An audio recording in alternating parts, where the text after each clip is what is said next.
Hey everyone, I got about halfway through building this whelping box when I realized it might be a good idea to film what I'm doing just in case it ends up being successful. So let me catch you up to speed on everything I've done thus far.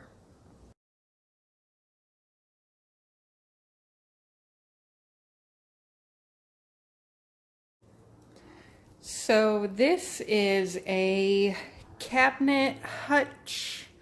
I'm not entirely certain what it was. It had shelves on the bottom and then this stacked on top of it, and it had these doors on it. So this was enclosed. And my neighbors across the street are moving out, and so they had this on the side of the road.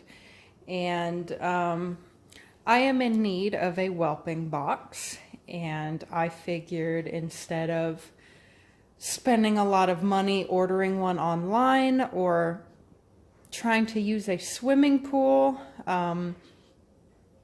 because of the fact that it is the beginning of October, stores everywhere are already pushing Halloween stuff and Christmas stuff, so there is not a kiddie pool in sight. So I liked the idea of free over going to Home Depot and buying a bunch of plywood and cutting all of that down. So what I've done is I've taken the top of this hutch and I took the doors off.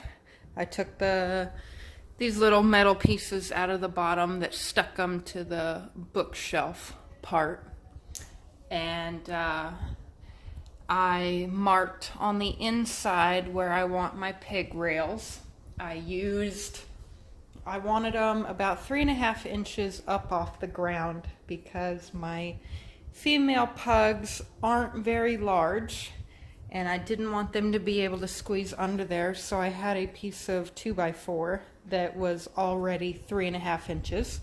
So to make it really easy, I just put the bottom of it on here. You can see where I put my Sharpie, had my Sharpie, and then just slid it all the way around so that I had an even line all the way around. Unfortunately, I do not have one of those fancy little laser pointers, laser levels, or whatever they're called, where they clamp on, or they're magnet, and it shows you a straight level line. I hope to get one of those soon. That'd be pretty cool.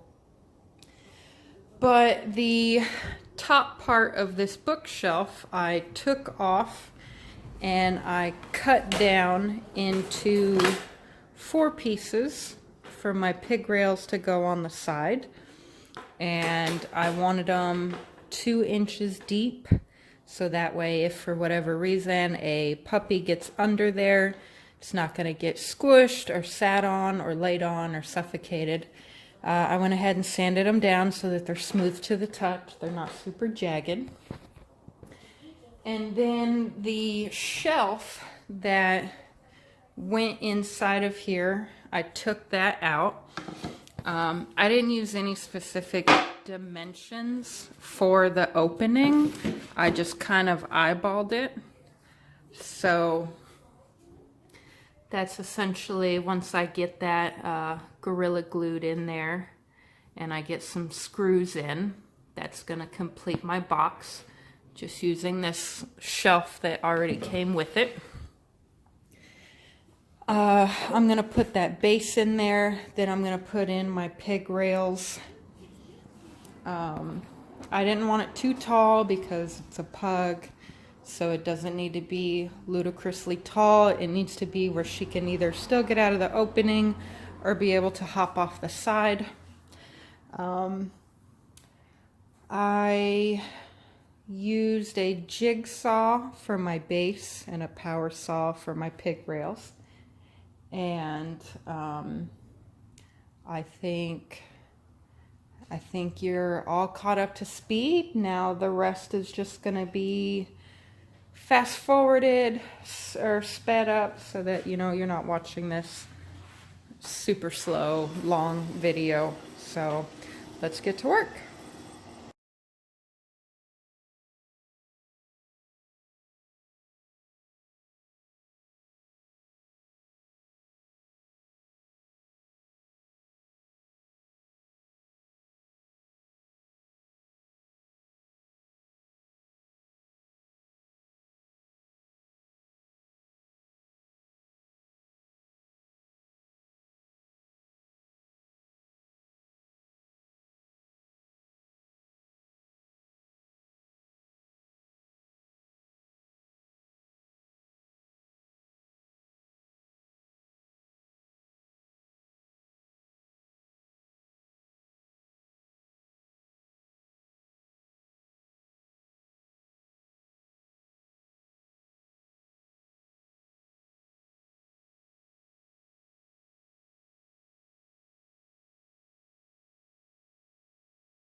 Well, I believe it is done. It looks fantastic. So what you may have noticed throughout the video is I would put the screws in and then grab my drill, and then I would look over, and what I was doing is when you don't have help, pilot holes are going to be your best friend. And what a pilot hole is when you take your little drill bit here, size it up, make sure it's the same size as the screw that you're putting in. I used 2-inch screws specifically for this project because that's kind of all I had with me at the time. But any screw would do, I'm sure, depending on your project and what all you need. But this bit fit my screw perfectly. So a pilot hole is when you take the drill bit and you pre-drill a hole so that you're not trying to eyeball and hold this piece of wood and figure out where it is that you're going. So pilot holes are awesome, and the thing that sucks is the pilot hole that I drilled that took out my kneecap, I didn't even end up using because this piece of wood here came out so far that it actually covered that pilot hole. So that's freaking awesome. But anyways, I was getting just the tip of the screw peeking out on this side. That way I could gauge where the middle of this piece of wood is. This is all press board, composite, whatever you want to call it, basically trash. But I was trying to gauge the middle because, as you can see here in that spot and here in that spot, this stuff splits really, really easily. So my tip is put your drill on the lowest, absolute lowest setting that it will go, and drill slow as you possibly can. As long as you're only using this shitty pressboard stuff. If you're using actual plywood, I mean, I would still recommend going slow because it could still split if it's not too terribly thick and you're trying to go right through the middle. But this is it. It looks awesome. So she will be able to come in and out of this entrance. I sanded it down. It's super soft, no splinters at all. Everything has been sanded for her and for her puppies. Got the pig rails here. They have been glued. I'm not going to put too much pressure on them right now. I used Gorilla Glue specifically for wood. I'm sure you could use Loctite, whatever that you want to use. The Gorilla Glue is all that I had on hand.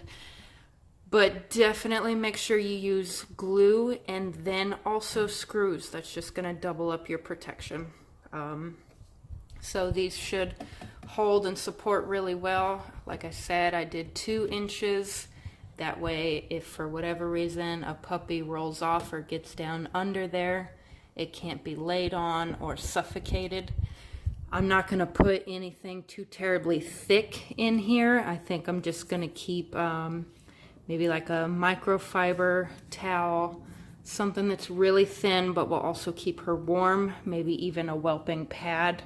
So I wasn't too concerned about adjusting for the height of that, but definitely keep that in mind when you are building your own whelping box. You have to account for the height of the puppy and then whatever padding you're going to be putting in there. So for example, if the height of your puppies is going to be 3 inches and you have a 1-inch pad, you're going to want to make your pig rails 4 inches up off the floor. Other than that, this actually turned out pretty good. I'm going to have a pen around here so that she can leave whenever she wants, get food, get water, go to the bathroom. But until the puppies actually get old enough. And this little area here ended up lining up perfectly with as high, like I said, I eyeballed this. I didn't measure any of this out. and it went perfect. So until the puppies actually get tall enough to be able to get out, they will be kept nice and safe in here. And then I still have all of that left over, so I may just use that shelf as a top piece and still have a bookshelf. But other than that, it looks really nice. It looks professionally made to an extent. I do wish, because the other side of this bookshelf is the finished side, I wish I had put this side on the bottom, because then all of this coloring here would have been on the exterior like so, and it would have looked a lot better, but I'm not too concerned about it. I don't think she's going to complain. She's kind of here for other reasons anyways, but all in all, definitely glad I filmed this, because this turned out pretty freaking cool. I've never built anything like this before. I didn't go off of a template. I just did a little bit of research online on things that I needed and height requirements, and just kind of got to work. So if you do any projects kind of off of some reclaimed furniture, definitely make your own videos or comment below, and I want to see your projects for sure. Thank you guys for watching. Oh, yes, and safety first, guys. This thing is a doozy. It wasn't bleeding too bad, but there's definitely a hole in my leg. So when you are drilling towards yourself, be sure that your legs or any body parts are far enough away that you do not impale yourself. All right.